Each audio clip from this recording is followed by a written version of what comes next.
All right, we're going to go to our guest line as practice has just wrapped up, and we're pleased to be joined right now by linebacker Derek McDonald here on Orange Nation. Derek, thanks for finding a few minutes for us. How are you today? Good. How are you? We're doing great. We're doing great. So, we're getting to the point of preseason where I'm sure, just like us, I mean, we're anxious to be able to talk about a game. I would imagine you're anxious to actually play a game. Can you kind of take us through where you guys are right now in terms of wrapping up camp and also I would imagine, in the beginning stages of looking at that first opponent? Yeah, I think we're finally wrapping up the point where we just keep hitting each other, and we're about to move on to getting ready for Colgate and really fully getting into that game plan, which is exciting because I think most of us are pretty tired of beating up on each other. I bet. I have no doubt that you're ready to get out there and hit somebody else, and you have that opportunity against Colgate next Saturday. At what point do you guys start game planning? Is that truly like a Monday of game week type of thing, or the fact that it's the preseason, you have a little more time to prepare? Have you started to look at personnel, or have you started looking at that game plan yet for next Saturday? Yeah, I mean, I think it just depends on the opponent and how comfortable we feel, how much we feel we need to game plan for them, or if we've already kind of seen something like it. So I think moving towards the end of this week, we'll start getting the game plan going. But, I mean, it just really just depends on the opponent and then how the coaches are feeling and how they feel we've come along, if we need to get ready or if we need to just keep getting better ourselves and playing each other. All right, year 3 for you. Didn't play much as a freshman, redshirted that year, and then last year you got a lot of time, in part because of the Stephon Thompson injury, and you came in and you were a key cog on that in that linebacking core. What did you learn from last year? I guess personally, what did you take from last year's experience that you can apply to this year? Yeah, I mean, I think last year was just huge for letting me know that I could play at this level, letting me know how successful I can be, and that my work was kind of paying off. I guess I came into the year knowing, Steph was starting and that I would be that rotational linebacker, but I didn't really know how much I would play. And just being able to step into that starting role and playing kind of gave me confidence and showed me what I can do and all the things I can improve on. And now he's back, and you've got all this experience under your belt, and you've got Marlo Wax, out there as well. Do you look at this linebacking core as, one of the strengths of this team, and dare I say, one of the better linebacking cores in the conference? Oh, yeah, I definitely do. I mean, I think we're really confident in our ability. At this point, we have a lot of guys with experience and a lot of guys who can play. We're getting Steph back. Marlo's coming back.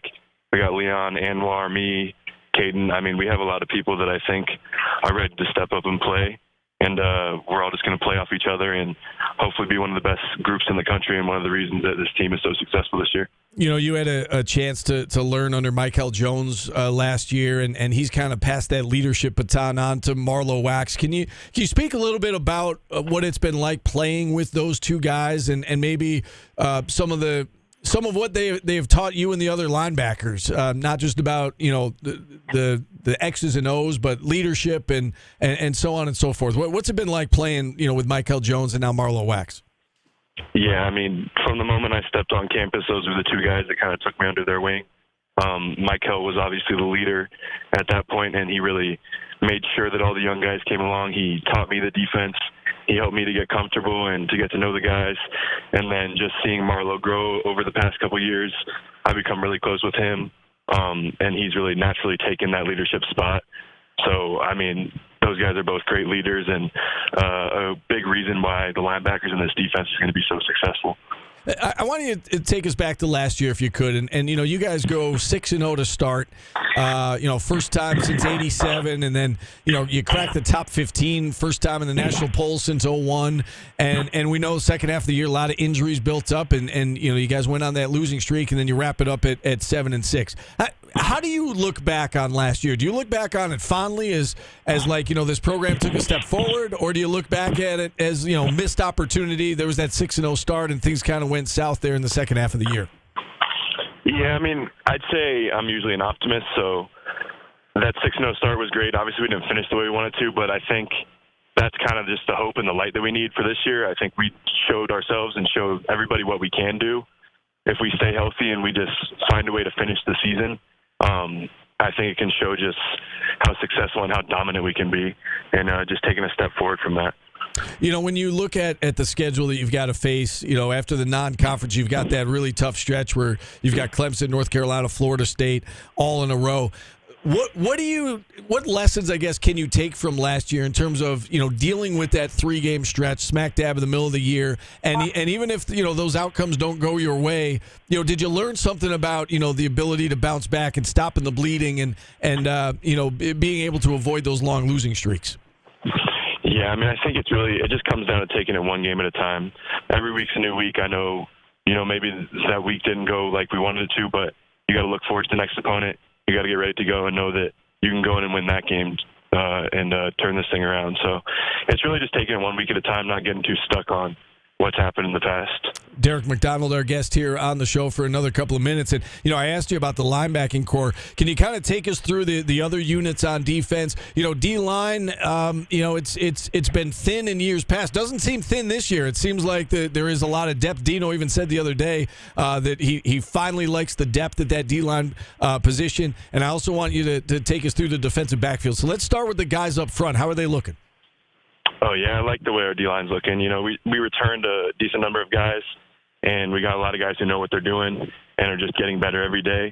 And then we brought in some people that I think are really going to help us, which has been big. I think that's going to give them the depth this year and really help us compete. We got a little bigger up front.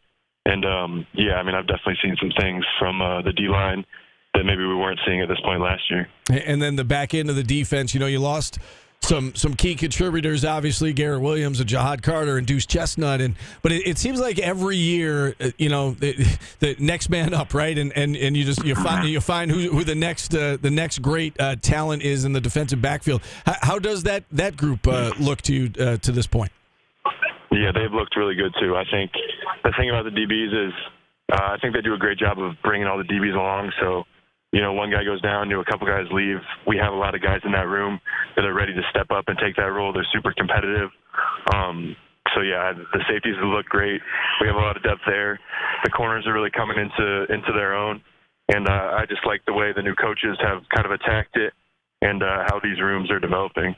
You know, we've spent some time on this show talking about, you know, realistic expectations for this year. What are your expectations, Derek, in terms of, you know, what do you expect out of this season? What are the goals for this team going into the year? I mean, I think we're going to shoot high. I think our goal is to win the ACC championship. I know a lot of people might not look at this team and think that, but with what we've got returning and what we showed ourselves that we can do last year, I think it's a very realistic goal as long as we stay focused and play our game. Certainly the right mindset, no doubt about it. And then I guess lastly, do you have any sort of message for the fans as you get set to, you know, kick it off here in 10 days from now? I would just say come out and support, get loud. It's going to be a really fun year. Having all the fans and everybody at the game in the Dome makes it a lot more fun. You know, we sold out a couple games last year. Let's try to do that every game we're at home this year. The Dome is our house, and I don't see us losing there as long as we got the fans there.